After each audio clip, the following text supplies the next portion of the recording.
Like most writers, Andrea Dworkin thought her work was underappreciated in her lifetime. Like very few of them, she was right. Dworkin, the persona, the mythical figure, the inverted sex symbol, eclipsed Dworkin the writer in the public imagination. There are many more people who have strong feelings about her than there are people who have actually read her work.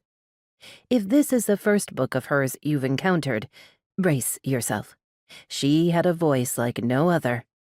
Perhaps the most prominent quality of Dworkin's writing is its ferocity, its relentless intellectual and ideological confidence, its refusal to collapse into what Dworkin called the quintessential feminine pose. Though she bragged she used language without its ever becoming decorative or pretty, there is elegance as well as aggression in Dworkin's sentences. She had a particular gift for conveying abstract concepts through acute, unusual metaphors. It's not as if there's an empty patch that one can see, and so one can say, "There's my ignorance. It's about 10 by 10 and a dozen feet high, and someday someone will fill in the empty patch," she wrote in her memoir, Heartbreak. She was talking about male writers. She could be lyrical in her descriptions. Bessie Smith's voice tramped through your three-dimensional body but gracefully, a Spartan, bear-like ballet.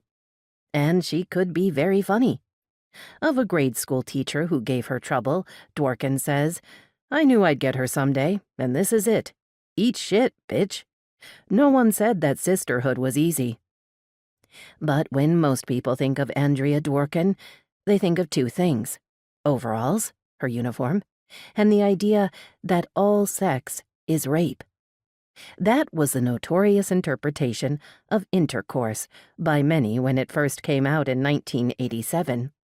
And as Dworkin put it in her preface 9 years later, the book is still being reviled in print by people who have never read it, reduced to slogans by journalists posing as critics or sages or deep thinkers, treated as if it were odious and hateful by every asshole who thinks that what will heal this violent world is more respect for dead white men.